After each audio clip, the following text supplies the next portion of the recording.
నమస్తే welcome to our channel నేను సౌజన్య AP పోలీసులు వైసీపీకి అంటగావుతున్నారనే దానికి సంబంధించి కంప్లైంట్స్ వెళ్తున్నాయి ఈసీకి సో అందులో ఈ రోజు కనుక చూసుకున్నట్లయితే ఏపీ బీజేపీ చీఫ్ పురంధేశ్వరి గారు కంప్లైంట్ ఇవ్వడం జరిగింది 22 ఐపీఎస్ పైన కంప్లైంట్ ఇచ్చారు ఆవిడ ఆల్రెడీ 5 పైన అయితే ఈసీ వేటు వేయడం జరిగింది సో ఇంకొంతమంది పైన కూడా వేటు జరిగితేనే అంటే వేటు వేస్తేనే రాబోయేటువంటి ఎన్నికలు సజావుగా సాగుతాయని చెప్పేసి కూడా ఆవిడ పేర్కొనడం జరిగింది ఆ కంప్లైంట్ లో మరి ఈ అంశానికి సంబంధించి మనతో మాట్లాడడానికి వారి విశ్లేషణని అభిప్రాయాన్ని మనతో పంచుకోవడానికి ఈ రోజు మనతో పాటు ఉన్నారు టీడీపీ సీనియర్ నాయకులు కేవీపీ చౌదరి గారు ఉన్నారు వారితో మాట్లాడదాం నమస్తే కేవీపీ చౌదరి గారు నమస్తే సో ఏపీ పోలీసులు వైసీపీకి అంటకాగుతున్నారనే దానికి సంబంధించి కంప్లైంట్స్ వెళ్తున్నాయి ఈసీకి అని చెప్పేసి ఫస్ట్ నుంచి చూస్తూనే ఉన్నాము సో ఇప్పుడేమో ఏపీ బీజేపీ చీఫ్ పురంధేశ్వరి గారు కూడా ఈసీకి కంప్లైంట్ చేశారు లిస్టు కూడా ఇచ్చారు 22 మంది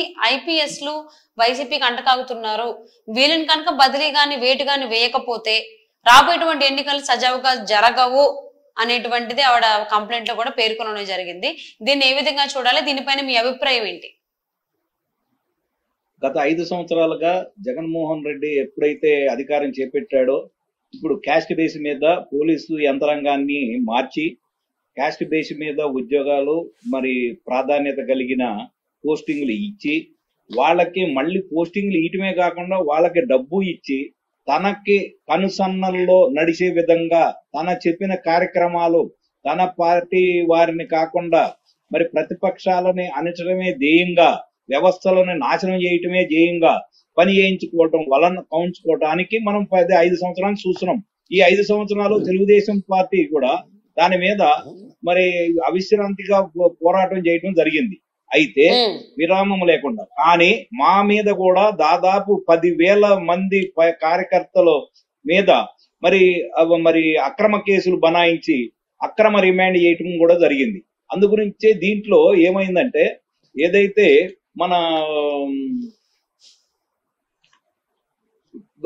ఇప్పుడు వైఎస్ఆర్సీపీ ఉందో వీరు పోలీసు వారిని తన చెప్పు చేతుల్లో ఉంచుకొని వాళ్ళ మీద ఉన్న కేసులని వాళ్ళ మీద ఉన్న ఈ యొక్క ఛార్జ్ షీటుల్ని మరి ఆధారంగా చేసుకొని వాళ్ళని తనకు అనుగుణంగా తన అవసరాలకు అనుగుణంగా గంజాయి సాగుకి కలప ఎర్రచందనం స్మగ్లింగ్ కి మరి వీటి మీద క్వశ్చన్ చేసిన వాళ్ళని ఏదో ఒక కేసులో ఇరికించి వాళ్ళని ఇచ్చేయటం గాని మళ్ళీ వీళ్ళ మీద కేసులు కోర్టులో బెయిల్ క్యాన్సిల్ చేయమని కానీ ఇంకా వేరే విధంగా వీళ్ళ మీద లీగల్ గా ప్రచారం చేయటం కానీ టీవీల్లో వచ్చి మాట్లాడిన మాబోటి కార్యకర్తల మీద కూడా 100 మంది మీద కేసులు వేసి వాళ్ళని హింసించడం జరిగింది ఇది దీనికి మేము కేంద్రంతో రాష్ట్రపతి గారితో కేంద్ర హోంశాఖతోటి ఎప్పటికప్పుడు సంప్రదింపులు చేస్తూ వాళ్ళకి ప్రతి ఇష్యూని మనం ఇస్తూనే ఉన్నాం ఇస్తుంటే కూడా వ్యవస్థలో 150 కోట్ల యొక్క ప్రజాస్వామ్య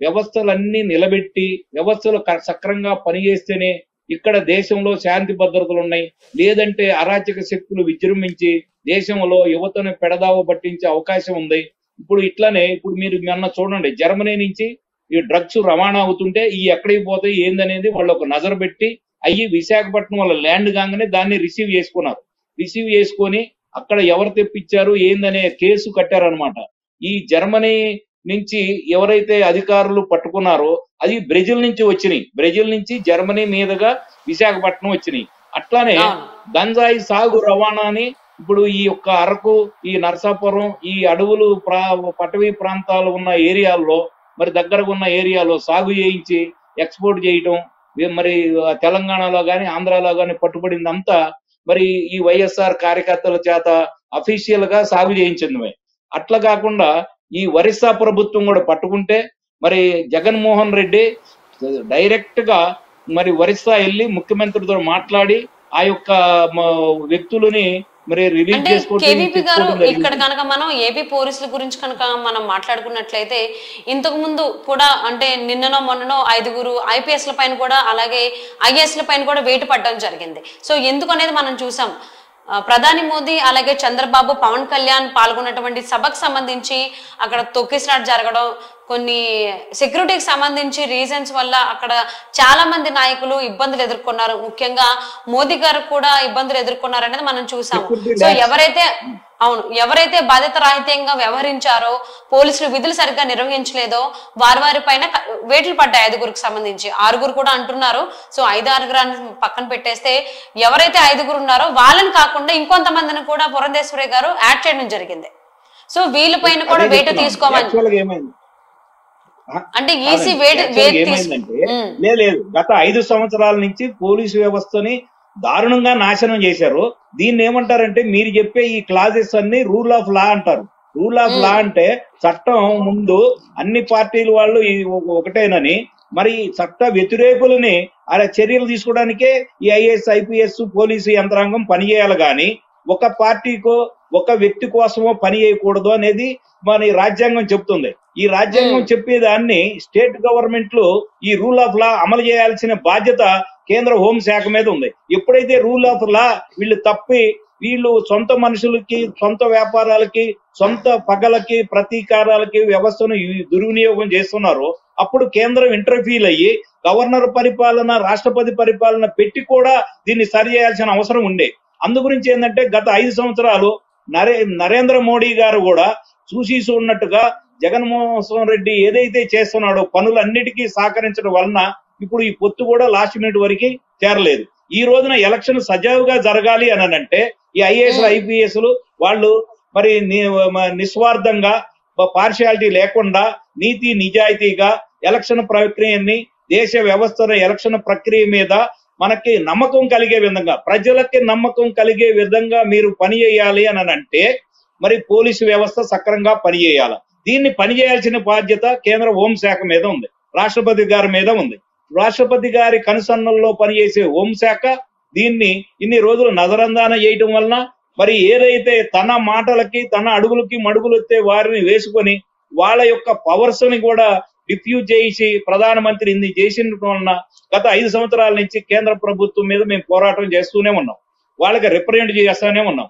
మరి ఇది దేశం ఒక ప్రమాదకరమైన పరిస్థితిలో పోవటం అనేది జరుగుతుంది అని మేము హెచ్చరికని ఈ రోజున పురంధరేశ్వరి గారు స్వయంగా అనుభవించి ఆ యొక్క పరిస్థితులని మరి తన సొంత బీజేపీ కేంద్ర గవర్నమెంట్ కి నిర్ణయించడం జరిగింది. ఇప్పుడు ఉన్న వాళ్ళని కాదు, ఇంకా 100 మంది అధికారులు విచారణ చేస్తే, కేంద్ర హోంశాఖ గనుక విచారణ చేస్తే వాళ్ళ యొక్క ఉద్యోగాలు పోవటమే కాకుండా జైలుకు పోవాల్సిన పరిస్థితి కూడా ఉంది. ఈ ఫోన్ ట్యాపింగ్ అనేది తెలంగాణలో ఎట్లయితే జరిగిందో అక్కడ ఆంధ్రాలో కూడా ఇంతకన్నా దారుణంగా జరిగింది. కాబట్టి ఎంత మంది పోలీసు అధికారులు జైలుకు పోవాల్సి వస్తుందో మనం లెక్కలేము. రేపు గవర్నమెంట్ మారితే గానీ తెలుస్తుంది. ఇక్కడ తెలంగాణలో కేసీఆర్ గవర్నమెంట్ పోయి రేవంత్ రెడ్డి గవర్నమెంట్ వచ్చి విచారణ చేయటం వలన దొంగలు ఎవరో, దోపిడీ చేసింది ఎవరో, దోపిడీ సొమ్ము ఎంతో అన్ని లెక్కలు కడతంలోనే సరిపోతుంది. ఈ ప్రాజెక్టులో దోషినవి కూడా అట్లనే ఆంధ్రాలో కూడా ప్రాజెక్టుల పేరు మీద, కాంట్రాక్టుల పేరు మీద, రోడ్లు వేసే దాని మీద కానీ, ఇంకా వేరే ఫండ్స్ మరి కరోనా సమయంలో ఖర్చు పెట్టినవి కానీ, ఇవన్నీ ఫండ్స్ ఎంత దుర్యోగం చేసిందో రేపు గవర్నమెంట్ మారితే గానీ అసలు నిజాలు ప్రజల ముందుకు రావు. అప్పుడు గనక ఇవన్నీ గనక రూల్ ఆఫ్ లా గానీ ఎలక్షన్ లో సజావుగా నడపడానికి ఓటర్ లిస్టులు కూడా fake voter list, fake ID కార్డులు, ఫేక్ అనేది జరగటం వలన ఈ ఆంధ్రప్రదేశ్ లో లోకల్ బాడీ ఎలక్షన్ లో చాలా జరిగి ఉండటం వలన కేంద్రం ముందుగానే ఎలక్షన్ కమిషన్ ఎలక్ట్ అయ్యి కెమెరాలు పెట్టి ఇటువంటి దొంగ ఓట్లను కానీ, దొంగ ఐడెంటిఫైని తయారు చేసిన అధికారులని నిర్ద్వందంగా ఉద్యోగాల నుంచి సస్పెండ్ చేసి నిష్పక్షపాతంగా ఎలక్షన్ జరిపేటప్పుడు చేయవలసిన బాధ్యతని చాలా లేట్ చేశారు. వాళ్ళ నిర్వర్తించడంలో ఇప్పటికే లేట్ అయిపోయింది. ఇప్పుడు మునిగిపోయింది లేదు.